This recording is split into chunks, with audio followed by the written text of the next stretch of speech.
यो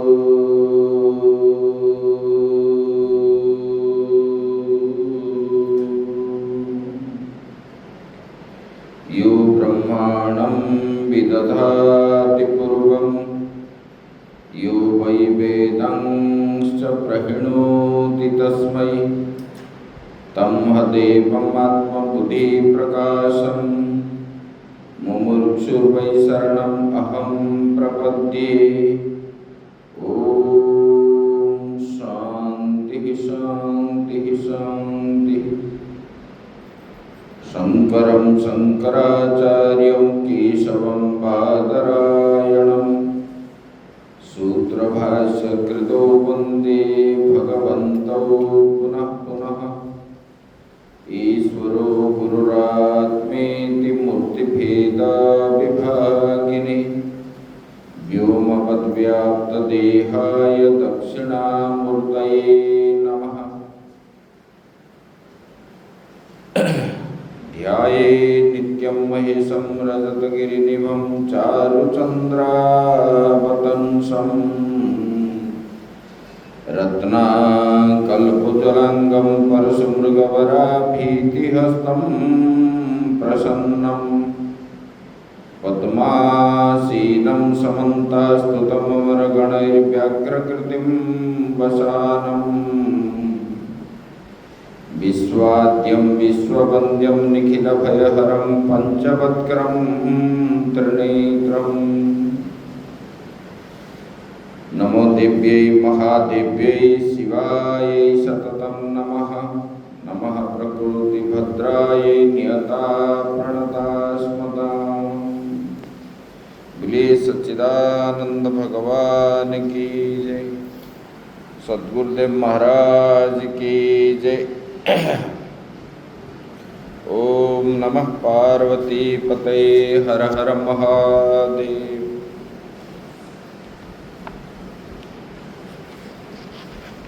परम ब्रह्म परमात्मा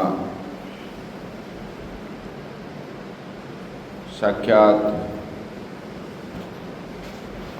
शिव स्वरूप उन्हीं के श्री चरणों में नमन करते हुए गुरु जी के चरणों में सत सत नमन। आत्मस्वरूप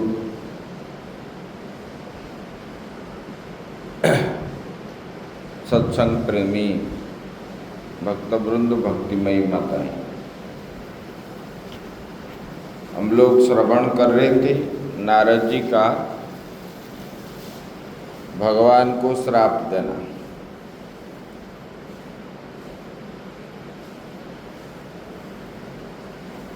भगवान ने बताए श्रोत्रेण श्रवणम तस्य वचसा कीर्तनम तथा मनसा मननम तस्य महासाधनमुच्यते। ये श्रवण की बात बताए गए, श्रवण और मनन की बता रहे हैं। बोले कि श्रोत्रेण श्रवणम तस्य वचसा कीर्तनम तथा, जो हम कर्ण के द्वारा श्रवण करते हैं उसको जो है वाणी के द्वारा उनको कीर्तन करना चाहिए, भगवान के नाम को। जो लीलाओं का हम श्रवण करते हैं उसी को वाणी के द्वारा मुख से उच्चारण करके उनको कीर्तन करना चाहिए। श्रवण मनन निधिध्यासन जो बताया गया है, और कहीं कहीं बताया गया श्रवण कीर्तन करना है। क्यों ना, ये जो है मनुष्य शरीर प्राप्त करना दुर्लभ है। दुर्लभो मानुषो देहो देहिनाम क्षणभंगुर, पहले भी बताया गया है। ये मनुष्य जन्म मिलना बड़ा कठिन है, और इसमें भी ये क्षणभंगुर है। अभी है, कुछ समय के बाद रहेगा कि नहीं इसका कोई निश्चित नहीं है, क्योंकि ये कोई बता नहीं सकता इनका आयु परमायु के बारे में। इसलिए बोलते हैं तो मनुष्य जन्म जो मिला है, मनुष्य का साधन होना चाहिए मुख्य प्राप्ति करने का। भगवान को प्राप्ति करने का मुख्य साधन होना चाहिए। तो साधन कैसे होगे? साधन उसको बोलते हैं जिसको हम नित्य जिसको पालन करते हैं। मान लो नित्य आप दर्शन करते हो मंदिर का। मंदिर का दर्शन हम जो करते हैं, मंदिर क्यों जाते हैं? प्रतिमा को दर्शन करने से बस प्रणाम करके आ गए। मंदिर इसलिए जाते हैं, मंदिर में जो चीज़ आप दर्शन कर रहे हो, बाहर आने के बाद सब में उनको देखना है। यो मां पश्यति सर्वत्र सर्वं च मयि पश्यति। अगर सबके अंदर परमात्मा विद्यमान है, भक्त जो है यही सोचता है, यो मां पश्यति सर्वत्र, जो मुझे सब में देखता है। इसका मतलब क्या है? बोले कि सब प्राणियों के अंदर, सब स्थान पर, सब काल में जो मुझे देखता है, सब स्थान में परमात्मा है, सभी काल में है। मतलब अभी है, आगे नहीं रहेंगे ऐसा नहीं है, हर काल में है, हर स्थान पे है और व्यापक है, सबके अंदर है। ये मच्छर है, ये चींटी है, ये कीड़ा है, ऐसा नहीं है, सब में है। बोले कि ये जो है परमात्मा सब में है, इसलिए सबके अंदर मुझे देखते हैं भक्त जो है, और मेरे अंदर सबको देखते हैं। मंदिर जो जाते हैं, मंदिर के अंदर भगवान में सबको देखते हैं, और बाहर आने के बाद सबके अंदर भगवान को देखते हैं। तो ये भक्त का लक्षण होता है, तब जाके मंदिर जाना सार्थक होता है। और मंदिर गए, प्रणाम किए, और आने के बाद लड़ाई झगड़ा, एक दूसरे से भिड़ाभिड़ी होना, ये अन्याय करना, झूठ बोलना, ये अगर होता है तो मनुष्य मंदिर जाना सार्थक क्या रहा?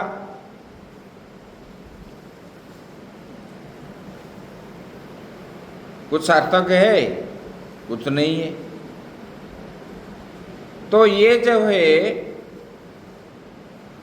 बोले कि विद्या विनय संपन्ने ब्राह्मणे गविहस्तिनि सुनी चैव स्वपाके च पंडिता समदर्शिन। बोले कि जो ज्ञानी लोग होते हैं, विद्या युक्त होने के कारण उन्होंने ब्राह्मण में भी जो देख रहे हैं, गौ में भी वही देखते हैं, हाथी में भी वही देखते हैं, चींटी में भी वही देखते हैं। मतलब सबके प्रति उनका जो है भाव इस प्रकार रहता है। इसलिए बोलते हैं विद्या विनय संपन्ने ब्राह्मणे गविहस्तिनि। गवि मतलब गौ।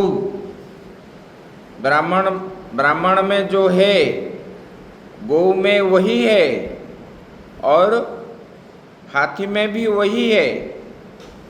सबके अंदर वही परमात्मा विद्यमान है। ये भाव कब बनता है? जब ज्ञान होता है तब होता है। बोले कि विद्या ददाति विनयम, विद्या होने पर आपको ये भाव होगा। तो विद्या होगा कैसे? लड़ाई झगड़ा करने से विद्या होगा? ये विद्या होगी, ये ब्रह्म विद्या है। ये विद्या श्रवण करने पर होता है। इसलिए हर पुराण में, वेद में, गीता में भी भगवान ने बताए, बोले कि सब में जो आया है, बोले कि पहले श्रवण करो, श्रवण के बाद कीर्तन करो भगवान का नाम नित्य निरंतर। जैसे गोपियों ने भगवान का नाम नित्य निरंतर रटते थे, हे केशव, हे माधव, हे अच्युत, इस प्रकार। तो नित्य निरंतर करने पर ही वो वृत्ति टूटती नहीं है। और जो आपको नित्य निरंतर करते हो वो चीज़ आपको दिखता है। मान लो लड़ाई झगड़ा करते हो तो लड़ाई झगड़ा में मन जाता है, झूठ बोलते हो तो झूठ में मन जाता है, काम करने को चाहते हो तो काम करने के लिए मन चलता है। जैसे जैसे मन को बनाओगे वैसे ऐसे, जैसे कि आप नीला रंग के चश्मा पहनोगे तो संसार आपको क्या दिखेगा? नीला दिखेगा। लाल पहनोगे तो लाल दिखेगा, काला पहनोगे तो काला दिखेगा, सफ़ेद पहनोगे तो सफ़ेद दिखेगा। ऐसे मन को भी जैसे हम तैयारी करेंगे इस प्रकार होगा। तो वहाँ पर तो बोलते नहीं कि काम छोड़ करके मुझे बुलाओ, काम करते रहो और भगवान का नाम लेते रहो। इसलिए बोलते हैं कि श्रवण करो, श्रवण के बाद कीर्तन करो। आप सुनने का जो श्रवण आदि करते हो उस समय आपको आपका काम क्यों बंद होगा? इधर सुनते रहोगे, इधर काम करते रहोगे। मान लो श्रवण करने का नहीं भी हुआ, इधर कीर्तन भी करोगे, इधर जो है मन के अंदर कीर्तन चलता रहेगा, इधर काम भी चलता रहेगा। काम आपको मालूम नहीं पड़ेगा, जितने काम आप कर रहे हो उससे ज़्यादा करोगे। तो इसलिए ये बताया गया श्रवण मनन आदि। बोले कि मनसा मननम तस्य, मनसा मननम मतलब जो सुने हुए हो उसी को बार बार मनन करना चाहिए, याद करना चाहिए। मान लो जो वस्तु आपको प्रिय है, मनन शब्द का अर्थ है जो वस्तु आपका प्रिय है, वो प्रिय वस्तु को आप अंदर अंदर ही चाहते हो कि नहीं मुझे मिल जाए, जैसे मन में सोच रहे हो। तो बोले कि वो जो सोचना है वो मनन है। और मनन प्रिय वस्तु को पाने के लिए, जैसे कोई कामी हो तो स्त्री को चाह रहा है, कोई लोभी हो तो पैसा को चाह रहा है, कोई नेता हो तो उपाधि को चाह रहा है। दिन रात वो क्या है, सोचता है कि मुझे ये प्राप्त हो। बोले कि इसी को मनन बोलते हैं। ऐसे भगवान का नाम को भी इसी प्रकार मनन करना चाहिए। इसी को क्या बोलते हैं कि महासाधनम, साधन और कुछ नहीं है कलियुग में। बोले कि श्रवण करो, श्रवण के बाद भगवान का कीर्तन करो, कीर्तन और बार बार मनन करो, उसी को बोलते हैं महासाधन। श्रोतम श्रवणम तस्य वचसा कीर्तनम तथा मनसा मननम तस्य महासाधनमुच्यते। इसी को ही महासाधन कहा गया है। बोले कि इसको जो श्रवण करता है, मनन कीर्तन करता है, मनन करता है, यही महासाधन है, और कोई तपस्या है ही नहीं इसके आगे। बोले कि ऐसे नित्य निरंतर करते करते करते भगवान का दर्शन हो जाएगा। जैसे कि आज आप कुछ सोने से पहले याद करते हो, कोई भजन हो, कोई गीत हो, या किसी को भी हो, बार बार आप आवृत्ति करोगे तो सुबह उठते ही वही चीज आपके मन में आएगा, अपने आप आएगा। अगर आप नित्य करोगे भगवान का नाम तो अपने आप ये अभ्यास में पड़ जाएगा, अपने आप ही आएगा। कुछ दिन आपको प्रयास करना पड़ेगा, और प्रयास करने के बाद वो अपने आप आप बोलते रहोगे, मन के अंदर सोचते रहोगे, यही साधन है। बोले कि ये जो है साधन किस लिए बताया गया, क्योंकि अपना अंतकरण जो है, मन बुद्धि चित्त अहंकार, इसको अंतकरण बोलते हैं। बोले कि ये जो है अशुद्धि होने के कारण, जैसे कि बत्ती जल रहा है, उसके आगे हम एक पर्दा रख लेंगे तो वह बत्ती का प्रकाश हमको दिखेगा नहीं।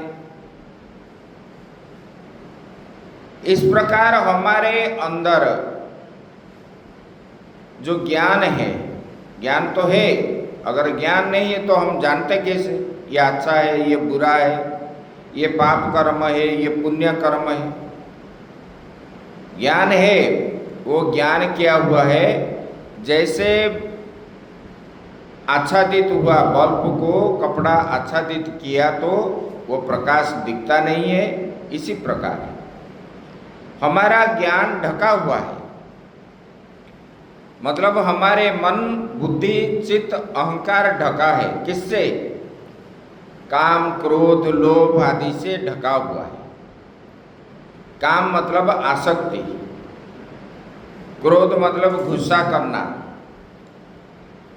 लोभ मतलब प्राप्ति करने का इच्छा, लोभी हो जाते हैं। बोले कि इससे ढका हुआ है, बोले कि इसको छोड़ना पड़ेगा। कैसे?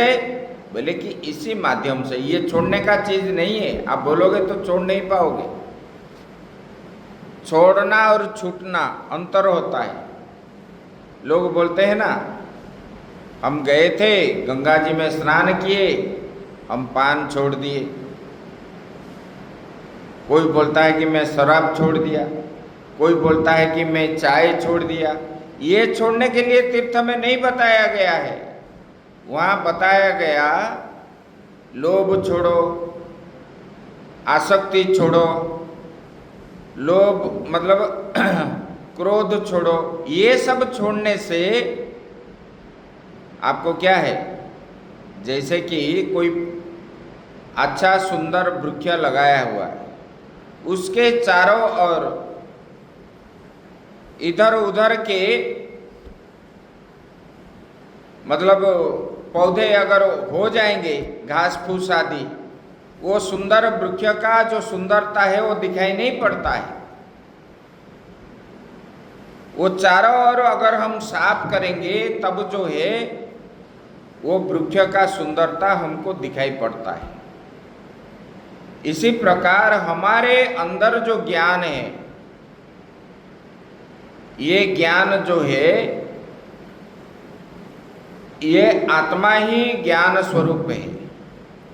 ये काम क्रोध लोभ मोह मद मच्छर आदि रहने के कारण हमको अपना स्वरूप ज्ञान नहीं होता। इसलिए ये जीव जीव ही रहता है और शिव नहीं बन पाता। ये जीव ही शिव है। तो शिव कब बनेगा? जब ये सबको त्यागेगा। ये त्यागने का मार्ग बताया, बोले कि इसका उच्चारण करो, इसका श्रवण करो। किसका? भगवान का, कथा का, लीलाओं का। रुचि जैसे सांसारिक वस्तु में है, इसी वस्तु में रुचि नहीं है। रुचि न होने के कारण ही यहाँ बैठने से चिंटी के ऊपर जैसे बैठे हुए हो, ऐसे लोगों को लगता है, चुकता है। 5 मिनट नहीं बैठेंगे, अच्छा चीज में नहीं बैठेंगे। और जो है दूसरे बात पर बहुत चर्चा करेंगे, जिसके लिए हमारा जन्म हुआ है। ये जन्म हुआ है, यहाँ आए नहीं कि हम कमाएंगे, खाएंगे, ये करेंगे, ये भी एक काम है। लेकिन मुख्य होना चाहिए, हम ये मनुष्य शरीर मिला है भगवान को प्राप्ति करने का। यहाँ भोग भोगने के लिए नहीं आए हैं। और इस लोक से जब जाओगे तब आपको एक एक क्षण का उत्तर देना पड़ेगा, एक एक क्षण का। आंख बंद करके उठाने से जितना समय लगता है उसको क्षण बोलते हैं। और हर क्षण का, जब जन्म हुए जन्म से मृत्यु तक आपको हिसाब देना पड़ेगा। तो यहाँ पर आप लोग श्रवण किए थे, देखो नारद जी जैसे ज्ञानी,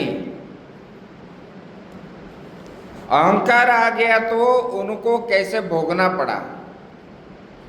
उन्होंने जाकर के शिवलोक में बोले कि मैंने काम को जीत लिया।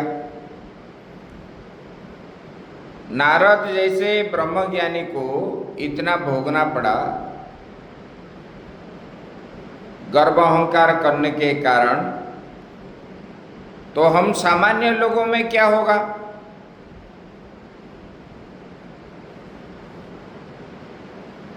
अगर जेड सिक्योरिटी होने पर कोई विशेष व्यक्ति को चोट लगता है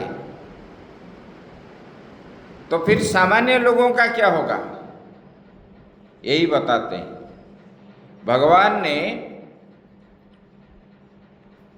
शिव जी का अहंकार छुड़ाने के लिए, भगवान शिव भी जो है उनको मना किए, ब्रह्मा जी भी मना किए, फिर जो है विष्णु के पास गए तो विष्णु जी भी मना किए। तब जो है उनको माया दिखाए और माया में मोहित हो गए। यही बता रहे हैं। ये नारद जी गुस्सा होकर के भगवान ने उनको अहंकार से छुड़ाने के लिए जो बंदर रूप बना दिए थे, उनसे क्रोधित हो करके भगवान को उन्होंने श्राप दिए। बोले कि हे भगवान, आपने जिस बंदर रूप मेरा बनाया, इसलिए आप जो है मनुष्य हो करके आप जन्म लोगे, और मनुष्य हो करके जब जन्म होंगे तब ये बंदर ही आपके साथ देंगे। तब जो है उन्होंने श्राप देने के बाद, जैसे कि मर्डर करने के बाद जो है दोषी को कुछ समय के बाद उनको दोष मालूम पड़ता है, ऐसे नारद जी जब उनको श्राप देने के बाद उनको पश्चाताप हुआ कि मैंने कैसे ऐसा काम किया, तो फिर जो है भगवान को क्षमा याचना की। भगवान, मैंने आपको जो ये श्राप दिया, मैं क्रोधित हो करके अज्ञान हो गया था, मैं बड़ा दुराचार कर्म किया, तब मुझे इस दोष से मुझे क्षमा कीजिए। जब ऐसे बोलने लगे तब भगवान ने बोले कि छोड़ो, वो बात जो होता है, क्योंकि प्रारब्ध के अनुसार ही सबको भोगना पड़ता है। कोई बोलता है कि मैं आज भूखा रहा, वो भूखा क्यों रहा? भगवान ने हर व्यक्ति के लिए भोजन आदि व्यवस्था करते हैं, कोई किसी के लिए नहीं करता है। अपने अपने प्रारब्ध के अनुसार ही वो खाता है, पीता है, पहनता है, रहता है। जो लोग बोलते हैं ना, मैंने इनको ऐसे बैठा दिया, ऐसे कर दिया, हम लोगों ने जिता दिए तो ये प्रधानमंत्री हो गया, कोई किसी का नहीं करता है, अपने प्रारब्ध के अनुसार ही वो होता है।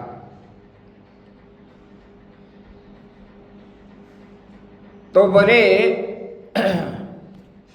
आप जो भोग रहे हो कि मुझे जो जाना पड़ेगा, ये हमारा प्रारब्ध है। स्वयं भगवान को भी भोगना पड़ता है अपना प्रारब्ध। तो जब नारद जी को बोले कि आप जो है शिव जी का स्मरण करके अभी शिव भक्त हो जाओ, मेरा भक्ति छोड़ो, क्योंकि शिव जी से ही ये संसार उत्पत्ति है और ये स्थित है, और शिव जी ही इसको प्रलय करते हैं। साक्षात परम ब्रह्म परमात्मा शिव ही है, और इन्होंने शिवा और शिव ये दोनों जो है अभिन्न है, और उनके कारण ही ये सृष्टि बनी हुई है। आप उनका जो है ध्यान करके उनका पूजा भूमंडल में प्रचार प्रसार कीजिए और उनका भक्ति बढ़े। जब ये बोलने लगे तब जो है नारद जी विचरण करके शिव जी का नाम गुणगान आदि प्रचार करने लगे। उसके बाद उन्होंने एक दिन ब्रह्मा जी के पास गए। ब्रह्मा जी को बोलने लगे, सारा भूमंडल भ्रमण करते करते, और उन्होंने जब गए उन्होंने उनको प्रश्न पूछे, बोले कि हे भगवान, आप शिव और शिवा के बारे में हमको बताइए। और इन्होंने जब घूम रहे थे भूमंडल में, उन्होंने जो बंदर रूप धारण किया था,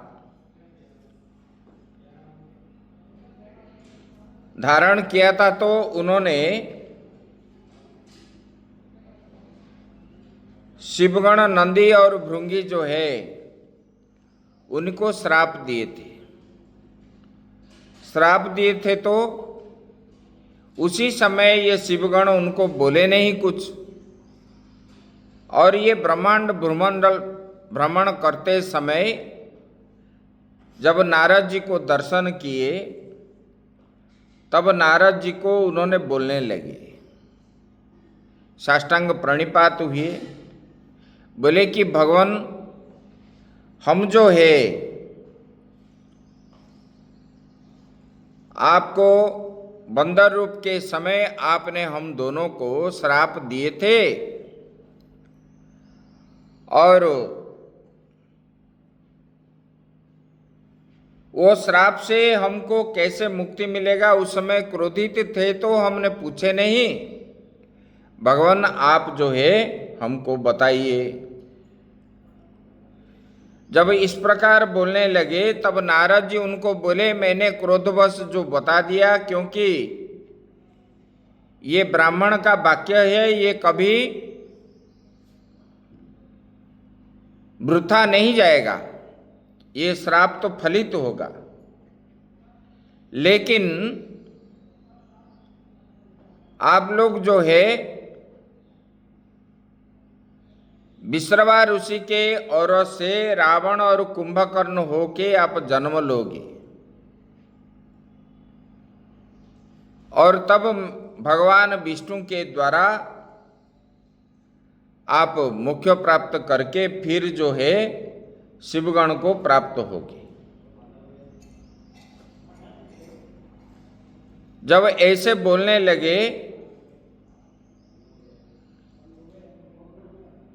तब जो है नारद जी उधर से उनको बता के चले गए और ब्रह्मा जी को जब प्रश्न पूछे तब ब्रह्मा जी शिव और शिवा का आविर्भाव और विवाह का प्रसंग जो है विस्तार रूप से हमको बताइए। उनका जब प्रश्न किए तब जो है उन्होंने बताने लगे, बोले कि देखो ये बिजली क्या हुआ, वो जनरेटर तो बंद हो गया ये, हैं? वो दरवाजा खोल दो।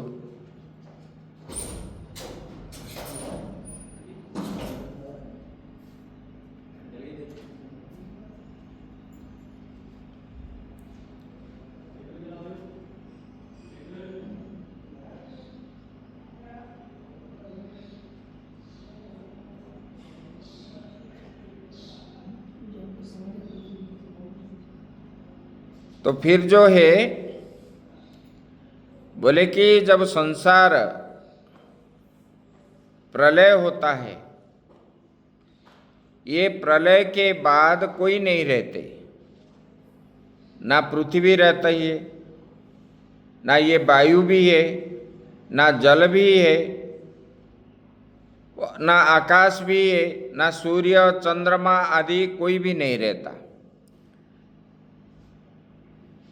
रूप रस गंध स्पर्श पंच महाभूत ये कुछ भी नहीं रहता। बोले कि केवल अंधकार ही अंधकार है और शून्य ही था। बोले कि ये जो है भगवान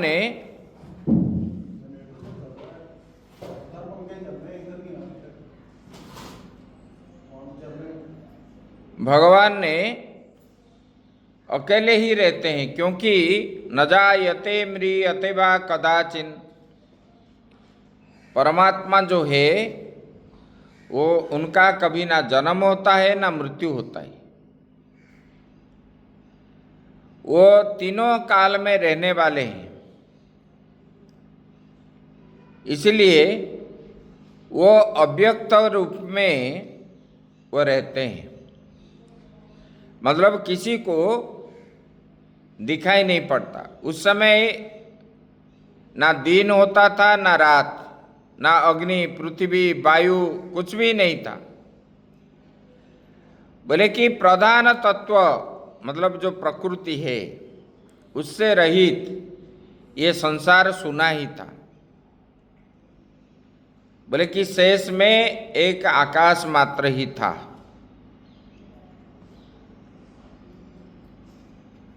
जब जो है भगवान ने अकेले ही रहते थे, उनको एक से अनेक होने का जब इच्छा हुई, एको हम बहुश्यामः, तब जो है उन्होंने प्रकृति रूपी महामाई को उत्पन्न किए। तीनों गुण संपन्ना ये जो प्रकृति है, ये प्रकृति क्या है? ये प्रकृति माया है, ये प्रकृति शक्ति है, ये प्रकृति जो है यही पार्वती है, शिवा है। इनको किसी ने उत्पन्न नहीं किया।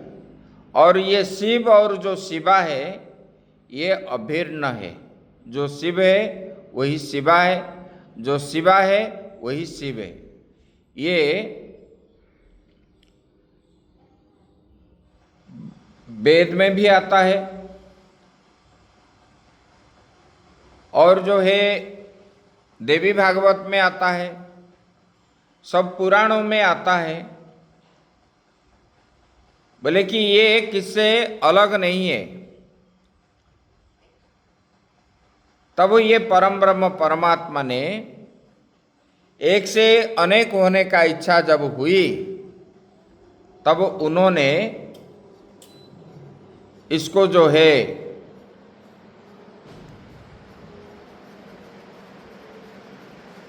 परमात्मा ने तब जो है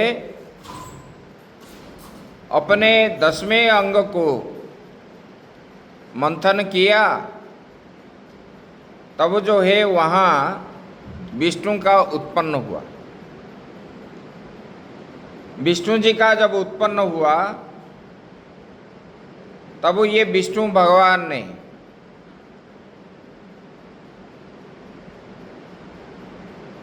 शिव जी को बोलने लगे, बोले कि हे भगवान, मेरा कार्य क्या है। तब जो है उनको तप करने के लिए बोले। तब इन्होंने तपस्या किया और बोले कि वहाँ पर कई हजार साल तक जो है भगवान विष्णु ने जब तपस्या करने लगे, तब इनके शरीर से जल निकलने लगा और ये जल निकलते निकलते सारा ब्रह्मांड भर गया और ये जल के ऊपर शयन कर लिए, क्योंकि उन्होंने तपस्या करके थक गए थे, इसलिए उसके ऊपर शयन कर लिए। जल का दूसरा नाम है नार। नीर आप बोलते हो ना, वो संस्कृत में नार है। नार अयनम यस्य नारायण, जो जल में निवास करते हैं। अयन मतलब निवास करना। जल में जो निवास करते हैं वही नारायण है। तब जो है ये भगवान नारायण नाम हुआ। ये वेद आदि में विस्तृत रूप से वर्णन है। जल के अंदर शयन करने के कारण ये जो है नारायण हुआ। फिर उन्होंने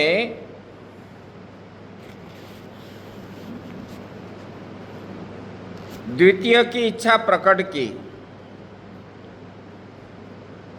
द्वितीय की इच्छा जब प्रकट किए, वही सदाशिव ने काशी को उत्पन्न किया। भगवान शंकर से ही ये काशी उत्पन्न हुई है। ये शिव और मतलब शिवा से ये काशी उत्पन्न हुई है। और ये शिवा जो भगवान जब माताजी को उत्पन्न किए, ये माताजी पहले 8 भुजाएं हैं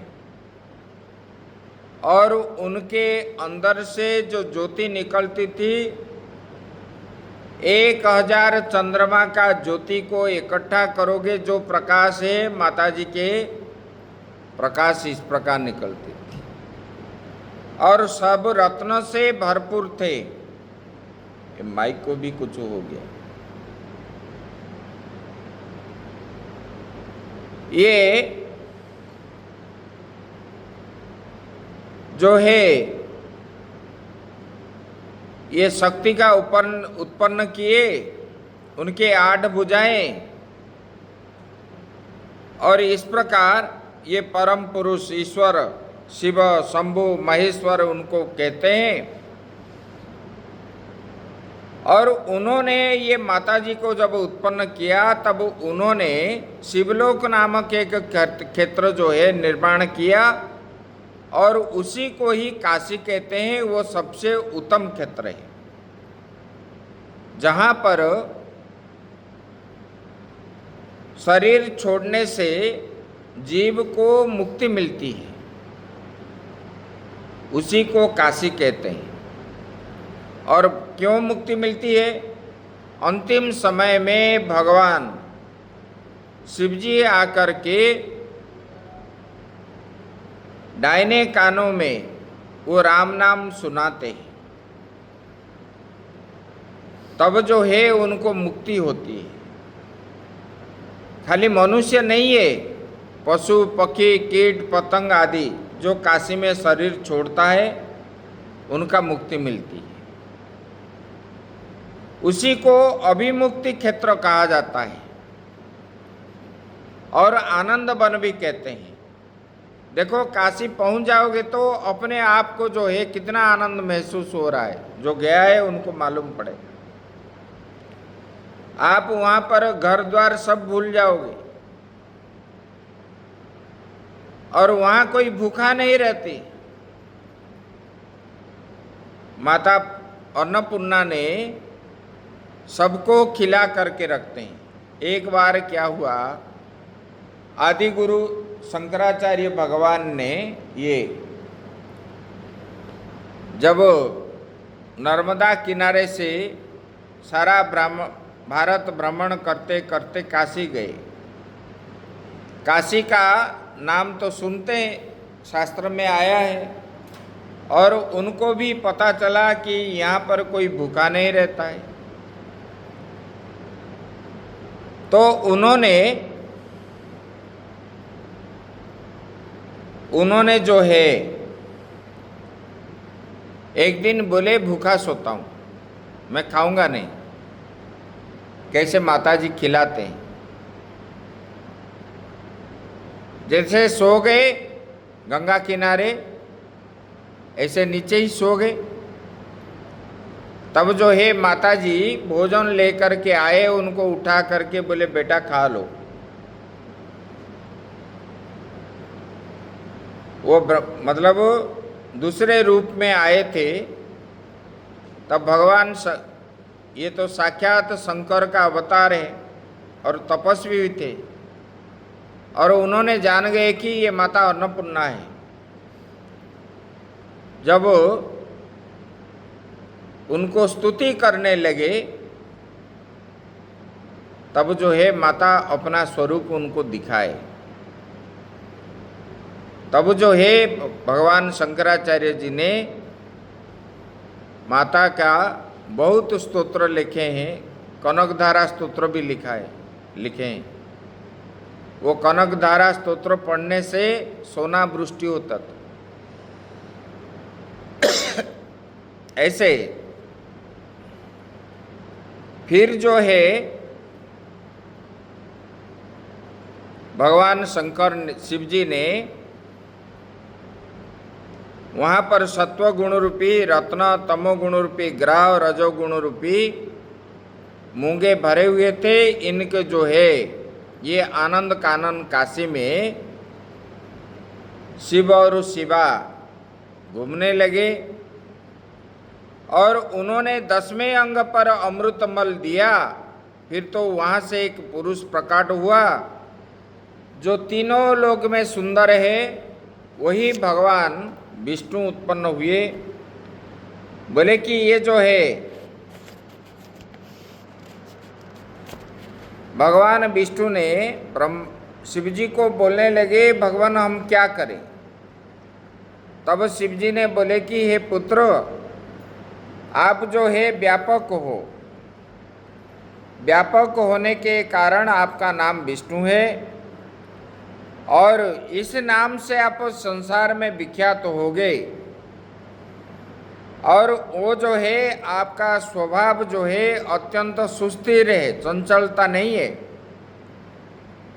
बोले कि समस्त कार्यों का साधन करने वाले आप होंगे, क्योंकि चंचलता व्यक्ति कभी कार्य को हासिल नहीं कर पाता है।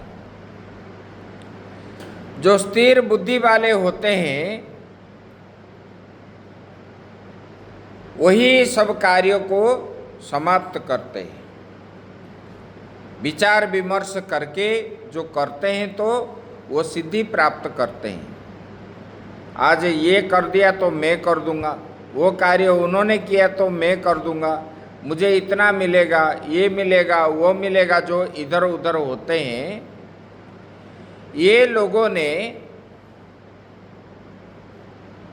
जब ऐसे करते हैं तो वहाँ कुछ भी नहीं होता उनका।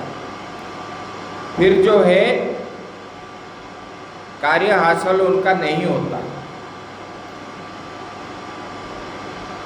तब विष्णु को बोले कि आप तपस्या करो। उन्होंने स्थिर हो करके तपस्या करने लगे। उनके शरीर से जल आदि प्रवाह होने लगा और जल के ऊपर शयन कर लिए। तब भगवान शिव ने उनके नाभि कमल से एक कमल का फूल उत्पन्न करवा दिया। जब कमल का फूल उत्पन्न हुआ, वहाँ पर भगवान शंकर ने शिव जी को भी, मतलब ब्रह्मा जी को भी उत्पन्न किया। ये ब्रह्मा जी जब उत्पन्न हुए, उनको ले करके उसी कमल के ऊपर रख दिए।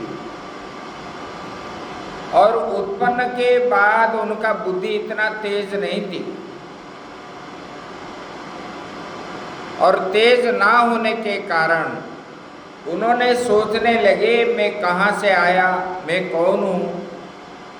तब सोते सोते वो सोचने लगे मैं तो ये कमल के ऊपर पड़ा हूँ, ये कमल से ही मैंने उत्पन्न हुआ। तब कमल के नाड़ी से अंदर गए और वहाँ पर कई हजार साल तक ढूंढने लगे, कोई आदि अंत मिला नहीं। फिर उन्होंने ऊपर आए और आ भी नहीं पाए।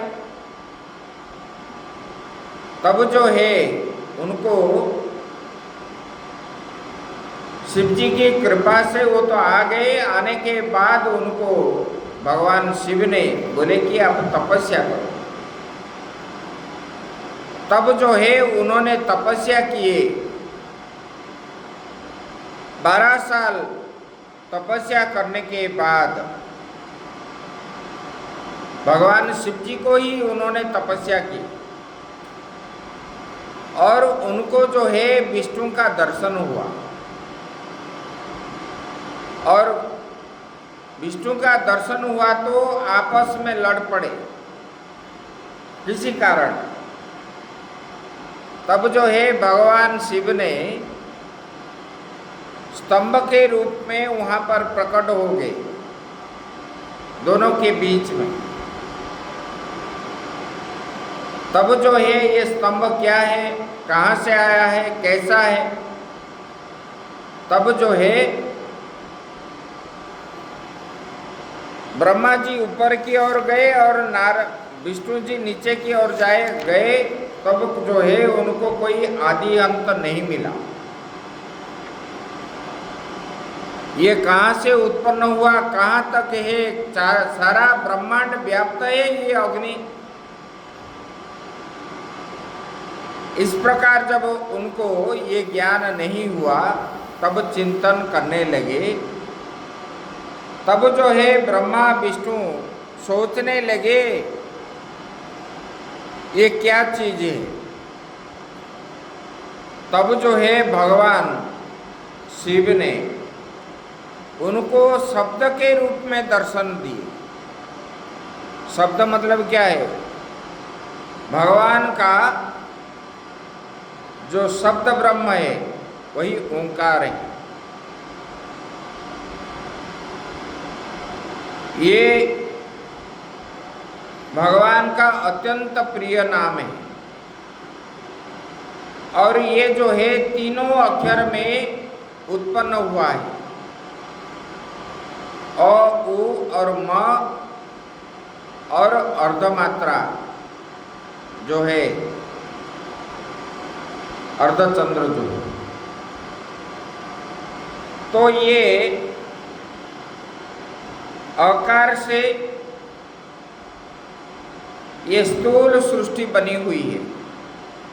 इसका मतलब है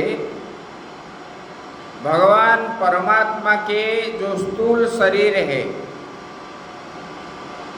ये स्थूल शरीर ये आकार है।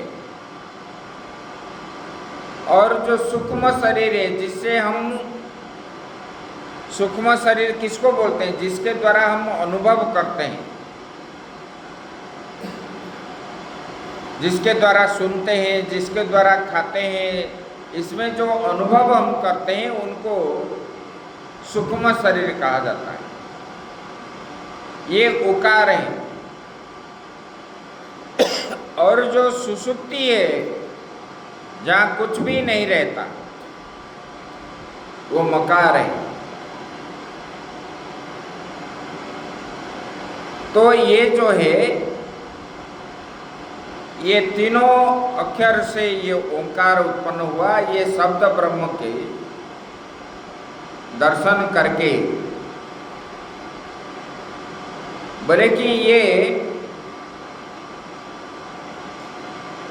ओंकार जो है ये शुद्ध स्फटिक समान है और ये तुर्यातीत है।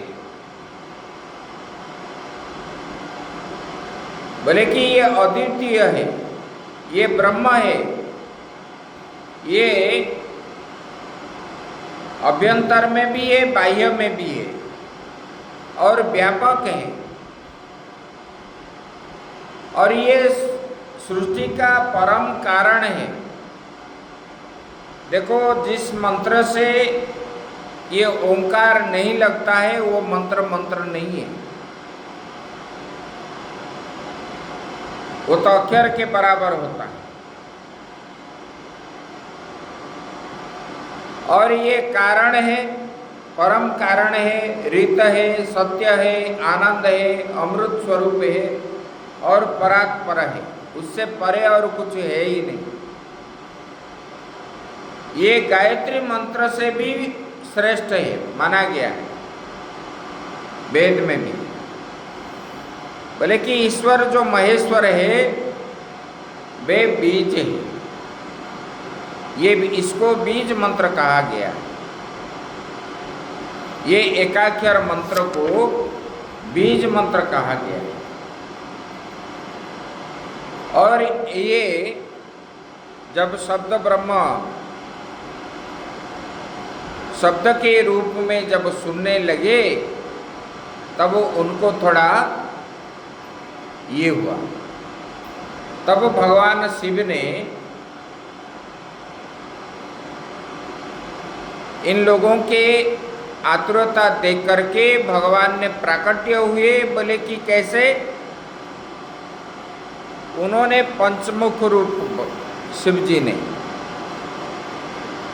5 मुख वाला हो करके उन्होंने उनको दर्शन दिया।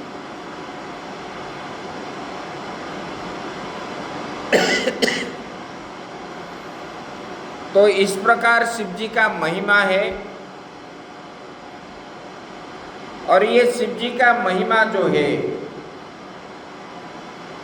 जो श्रवण करता है, उनको मनन करता है, उनको जो है शिव जी प्राप्त होते हैं अंतिम तक। बार बार चिंतन करता है और शिव जी का नाम जाप करता है। बोले कि ऐसे गुरु से ही प्राप्त हुआ मंत्र सिद्ध बनता है। ऐसे किसी से सुन करके जाप करने से वो नहीं होता है, वो अक्षर के बराबर सिद्धि प्राप्त नहीं होता। इसीलिए गुरु से ही ये लिया जाता है और गुरु के द्वारा कही हुई बात को मान करके जो चलता है तो वो निर्दिष्ट स्थान पर पहुंचता है। और इस महीना ये शिव पुराण को सुन करके पंचाक्षरी मंत्र का जो जाप करता है, पंचाक्षरी मंत्र से जो जल चढ़ाता है, ऐसे वाले पुरुष जो है भगवान शिव जी को प्राप्त करते हैं। आगे की बात हम कल करेंगे। ओम पूर्णमदः पूर्णमिदं पूर्णात् पूर्णमुदच्यते पूर्णस्य पूर्णमादाय पूर्णमेवावशिष्यते।